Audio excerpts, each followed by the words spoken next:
منابع گوناگون از داخل حکومت تاجیکستان خبر میدهند که نقشه از امامعلی رحمان به پسر کلونیش رستم امامعلی سپردن کرسی پرزیدنت جمهوری میتواند الکی در تیر ماه سال جاری عملی کرده شود. به گفته منصوبت‌های پایگاه خبری بامداد، یک هدف بازدید قریب الوقوع پرزیدنت روسیه ولادیمیر پوتین که سفر الکی دوم او به تاجیکستان در 3 ماه آخر خواهد بود نیز به همین نقشه انتقال قدرت ربط میگیرد. پوتین از یک طرف امامعلی رحمان را با 70 سالگی شخصا تبریک کردنی است. در ضمن او به رستم امامعلی هم فاتحه کار خواهد داد که راه پدر را دوام دهد، گفت یکی از منصوبتان بامداد از دوشنبه. منابع بامداد میگویند امامعلی رحمان روز 5 اکتبر سال جاری و پوتین 2 روز بعد او روز 7 اکتبر به سن 70 میرسند. برای امامعلی رحمان ماه نوامبر باز یک صحنه تاریخی دیگر است. روز 16 نوامبر به آغاز ریاست او بر تاجیکستان 30 سال پر می شود. اگر یگان حالت فورس ماژور پیش نیاید، امامعلی رحمان به احتمال زیاد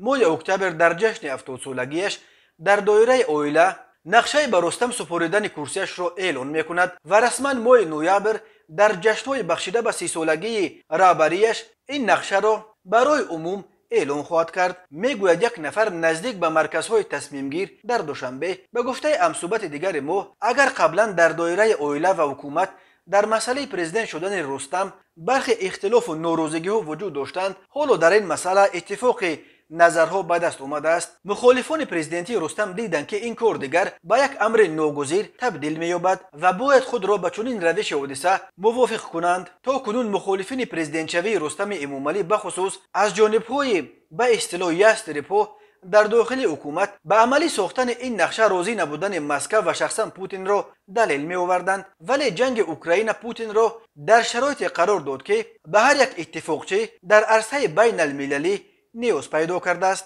و دیگر آن ناز و نوزهایی که پیش به پرزیدنت های کشورهای شوروی سابق نمایشکارانه نشان میداد همه مال تاریخ شدند.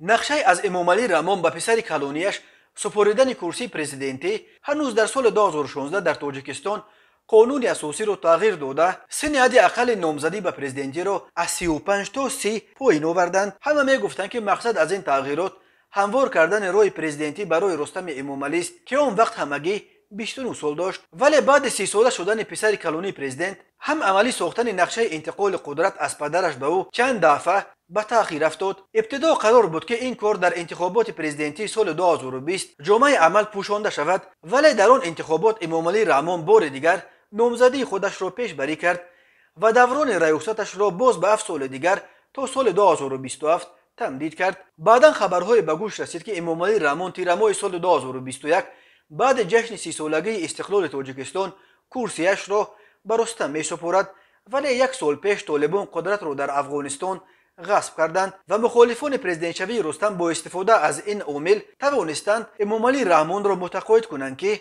وضعیت پیچیده است و حالا وقت رفتن او نیست. اما این دفعه ظاهرا چنین به نظر می رسد که کسی پیش روی از امامعلی رحمان به پسر 34 سالش گذاشتن کرسی پرزیدنتی را گرفتن نمی تواند. البته اگر باز هم حالت فورس ماژور یا بهانه جدی به دست مخالفانش نیاید. رستم امامعلی 34 سال داشته از سال 2017 شهردار دوشنبه است.